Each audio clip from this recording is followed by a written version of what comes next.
Сайн уу? Ано байна.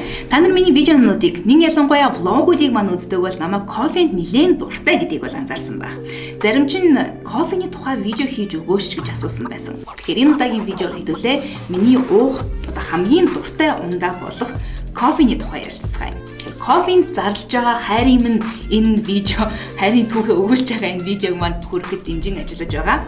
Key Coffee баярлалаа. Тэгэхээр Key Coffee бол 1920 оноос хойш 100 гаруй жилийн турш тасралтгүй үйл ажиллагаа явуулж байгаа Японы хамгийн эртний, хамгийн нэр хүндтэй кофе компаниудын нэг. Ерөнхийдөө Японд анх кофений соёлыг нэвтрүүлж тэднийгээд кофенд дурлах замыг нь зассан брэнд гэж хэлж болно. Key Coffee нь өөрөөсөө кофегоо тариалах, кофегоо үйлдвэрлэх, цаашаа бусад орнууд руу экспортлох, маркетинг хийх зэргийг цогц үйлчлэхийг өөрөөсөө биедан хийдэг компани юм байлээ. Зөвхөн үйлдвэрлэлийн процессыг зогсохгүй боловсролын салбарт ч гэсэн үйл ажиллагаа явуулж байгаа нь өөрсдийн нэрийг сургуулаараа дамжуулан кофений мэргэжилтнүүдийг 1955 оноос хойш бэлтгэж ирсэн бөгөөд одоогийн байдлаар 200 мянга гаруй төгсөгчтэй дэлхийн үндэс болон бүрт кофений шопууд болоод зоогийн газруудын кофений эсийг бол хариуцсан ажиллаж байгаа тууштай компани юм байл шүү. Тэгэхээр Key Coffee-ний хамгийн гол үрийг бол экваторын хойш болон урагш 25 хэмд байдаг кофе хамгийн сайн ургадаг газрууд болох Латин Америк, Африк, цаашаа зүүн өмнөд Ази зэрэг улс орнуудаас бол татаж өөрсдийн өндөр стандартын шалгуураар бол шүүж аваад 5 шат амжихыг бол дамжуулсны дараа бидний гар дээр кофе болж ирдэг юм байна. Кофений үрнээс яг ай кофе болгох энэ процесс бол янз бүрийн аргачлалаар бол хийж байгааг та нар харсан баг. Кофе нэрэгч гэж хэлж болно, магадгүй кофе чанагч гэж хэлэх хүмүүс бас байх баг. Гэтэ янз бүрийн аргуудыг ингээд олон төрлөөр хийж, олон янзаар бол хийж байгааг нь бүгднийг нийлүүлээд дотор нь яг ямар процессын дагуу яг ямар үйлдэл энд явагдаад байна вэ гэдгийг ингээд шүүгээд бодоод үзэхээр хамгийн ерөнхий утгаараа бол нэг хоёр янзын аргачлалаар кофег бол нэрж чанаад байгаа. Нэг нь pour over, нөгөөх нь infusion. За pour over гэдгийг хамгийн энгийнээр тайлбарлаад англиар бол энэ ер нь бол дээрээс нь асгах гэсэн л утгатай үг л дээ. Санаа нь цаасан ч юм өөр төрлийн фильтр буюу шүүгчэн дотор буталсан кофенийхоо үрийг хийгээд дээрээс нь ингээд цаасан ус тохиромжтой температурд байгаа, тохиромжтой хэмд байгаа усыг бол асгаад нөгөө ус нь кофенийхоо буталсан үрнийхөө дундуур ингэж нэвчж байгаад тэр шүүлтээр нь шүүгдээд ингээд гарч байгааг бол pour over method гэж нэрлэдэг байгаа. Бид нар илүү гар аргаар кофе чанж байгаа хүмүүсүүд ихэвчлэн pour over-аар та нар хийж байгааг харсан баг. Гой Instagram зургууд бас байгаад идэг штэ. Яг юм гой айгүй гой эстетиктэй зургууд бол байх нь би. Нэмээд яг юм гар аргаар кофе чанж байгаас гадна кофений машинууд ихэвчлэн эспрессо машинууд ч байд юм уу, бусад өөр эспрессо гэдэг бүх машинууд бол бас дандаа pour over аргачлалаар бол хийж гинэ гэж ойлгох хэрэгтэй. Ягаад тэгэхээр яг л кофений өрн тодорхой ийм шүүгч дотор байгаа тэр дундуур нь халуун ус гэж гүйлгэх замаар бол орж ирж байгаа учраас энэ нь өөрөө pour over method байгаа юм. Pour over гэх энэ аргачлалаар хийсэн чансан кофений гол онцлог нь өөрөөсөө фильтртэй байгаад байгаа учраас кофеин эцсийн гарч ирж байгаа кофеин айгүй гоё юм тунгалаг тийм нэг зөөлөн илүү тансаг тийм цэвэрхэн амтыг бол өгч идэг. Зарим ямар кофений үр ашигласан байдгээс хамаараа заримдаа жимслэг амт ч гэсэндээ амтагддаг. Нэг талаасаа light roasted буюу арай хөнгөн хуурсан кофенуудаас тийм илүү жимс шиг тийм амтууд бол амтагдах нь бол би тийм тунгалаг тийм олон үр мөр байхгүй тийм цэвэрхэн кофеин дуртай хүмүүсд илүүтэй pour over гэх энэ аргачлал руугаа илүү анхаарч илүү тэр чиглэлийн аргыг үлүүдээ сонирхож үзэх байх. Key Coffee-гоос юм лаазалсан hand drip болон нэгээр нь савсан drip on төрлийн кофенуудыг аль алийг ашиглаж үзлээ л дээ. Тэгэхээр hand drip-ийн тухайд хоёр янзын сонголт жишээ нь бол байгаа. Нэг нь mocha blend, нөгөөх нь special blend. Special blend нь өөрөө яг энгийн хууралттай, яг medium roast гэж нэрлэдэг байгаа. Энгийн хууралттай, ерөөхдөө хүчтэй. Тэгээд ерөөхдөө сонгодог classic кофенуудын нэг хамгийн энгийн яг өдөр тутмын хэрэгцээний шаардлагыг хангасан байгаа кофе гэж хэлж болно. Харин нөгөөх нь бол mocha blend, mocha гэвэл mocha гэдэг нэрийг хүмүүс ингэ сонсонгуудаа шууд шоколадтай кофе гэж боддөг юм байна л да.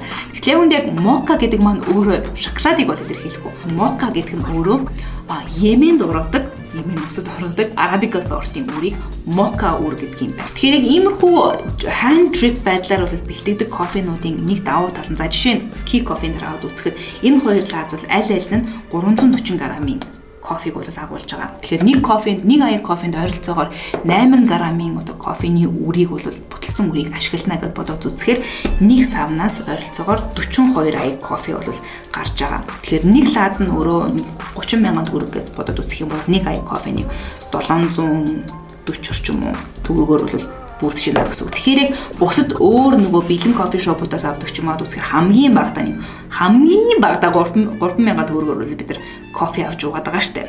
Hand drip-ийн хувьд ийм байхад drip on-ийн хувьд нэг сонирхолтой зүйл байгаа нь яг янз бүрийн сортоор жишээ нь бол key coffee дээр байгаа юм л да.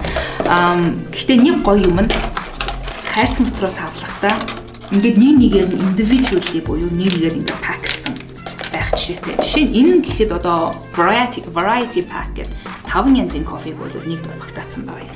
Ингэхдээ дурын одоо сортынхон кофе, дурын төрлөө ямар төрлөөр хийгдсэн ба тэрийгээ сонгоод нэгээр ингээд аваа явуулдаг болохоор цөмөндөө хүртэл хийгээд аваад явахд бол боломжтой. Нэг дор нэг аяг кофег бол эндээс гаргаад авчна. Өөрөөсөө фильтртэй, өөрөөсөө юм цаасан фильтртэй, аяган дээр шууд юм тогтоох боломжтой зөвөр заавар нь хүртэл энэ дээрээ байж байгаа болохоор ерөөсөө энэ байхад дээр нэмээд аяг тэгээ халуун усал хангалттай.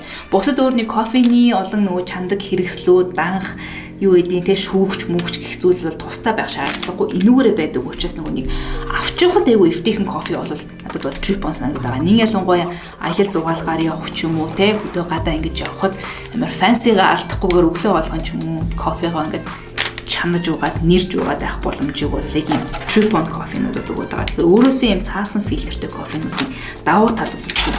Би бол 100 энэ хэдэн хайрцгийг бол зүгээр зөвлөл зугаалгандаа бол авч явна гэж бодоод байгаа. Тэгэхээр pour over method-аар хийсэн ийм янз бүрийн кофенууд бол байгаа. Кофений нэрх нөгөө аргач нь immersion буюу ерөөхдөө ингэж булхуулж дэвтэх живүүлэх гэсэн үгтчсэн бууж болдог. French press, тэгэл cold brew, siphon, aeropress гэх мэтчлэн өөрөөр нөгөө чанах хэрэгслүүд өөр аргачлууд байдаг л да. Эдгээр бол бөөнөрөө бүгдээрээ үндсэндээ нийлээд immersion гэх аргачлал бол багтаж байгаа юм. UV гэхээр тодорхой хэмжээний савн дотор кофенийхөө үрийг хийгээд нэмээд усаа хийгээд тэр дотор ингээд дэвтээдэг. Удаан ингэж дэвтээж байж агаад дараа нь өөр тийм тусгай шүүхэлт ингэ шүүж гаргаж ирээд тэгээ шууд кофенд бол ашигладгийг бол immersion method гэж нэрлэдэг байгаа. Pour over-тэйгээ харьцуулахад арай тийм миний хувьд надад бол жоохон тийм булангартай санагддаг. Тэгээ арай тийм чанга гэх юм уу?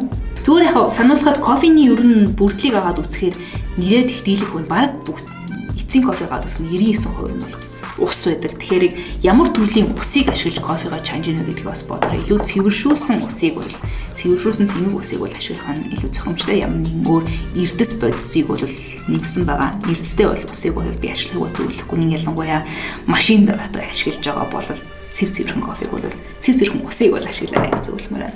Кофений хэрэглээ талаас нь бас зарим зүйлийг бол дурдахгүй өнгөрч болохгүй бах.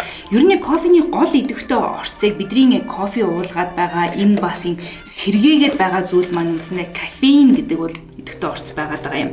Тэгэхээр бидний бие махбодод орохоор бидний мэдэрдэг хүмүүсийн ингэж сэргээдэг ер нь нойр хурж байгаа үед нойрноос сэргээдэг ер нь бие махбодыг ингэж идэвхтэй болгодог. Зарим хүмүүс бас нэг талаасаа жин хасах зорилгоорсон кофе ашиглаж байгаа гэх нь бас байдаг шүү. Би бас миний хувьд бас яриа тийм биш.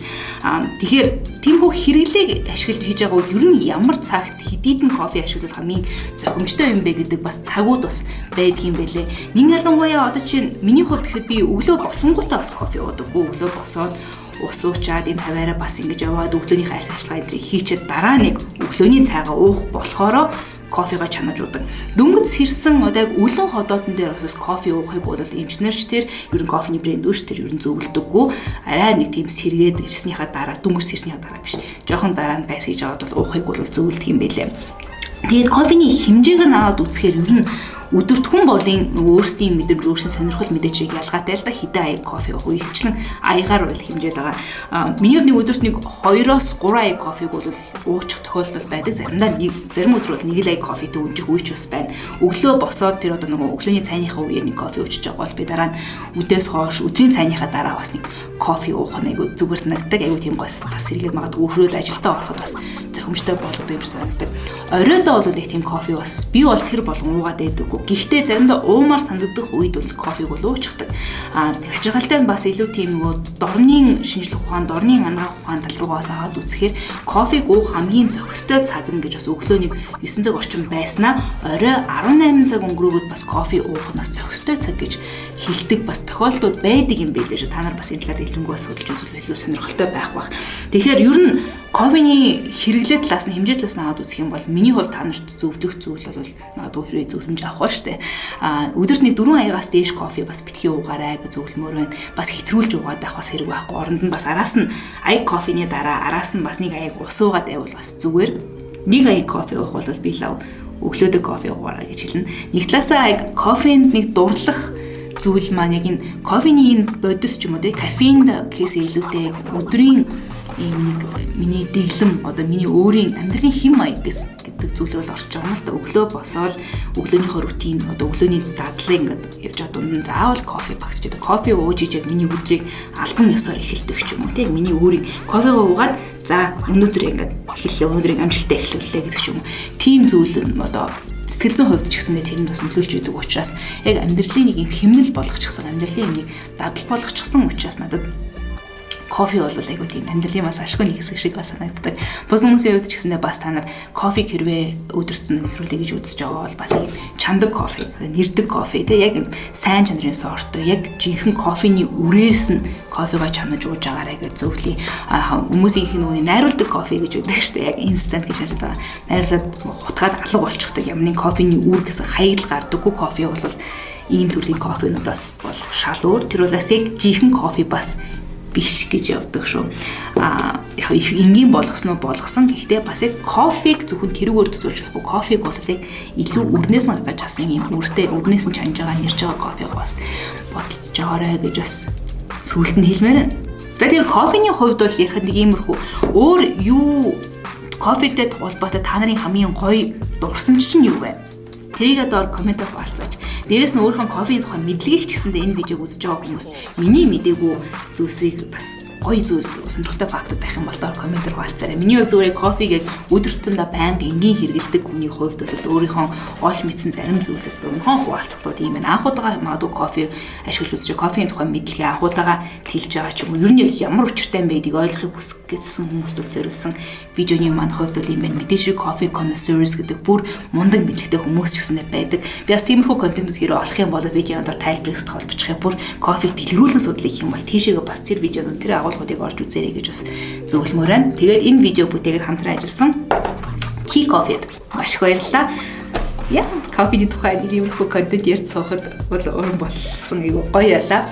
Key Coffee-ний талаар мэдээллүүд болоод яг энэ бүх зүйлсийг хаанаас авах боломжтой вэ гэх мэтчлэн бас яг сошиал медиа хаягуудыг гэсэн би видеонд дор тайлбарт оруулчихъя. Тийшээ орж дэлгэрэнгүй мэдээллийг аваарай гэж зөвлөе. Тэгэхээр видео таалагдсан бол лайк дараарай. Нийсээ subscribe хийгээгүй байгаа бол энэ дор байгаа subscribe гэсэн товчийг дараад хажууд нохыг дарчих юм бол намайг шинээр видео оруулах болгоно notification очих болно шүү. Хамтдаа баярлалаа. Дараагийн видеогоор тун удахгүй эргээд уулзъя.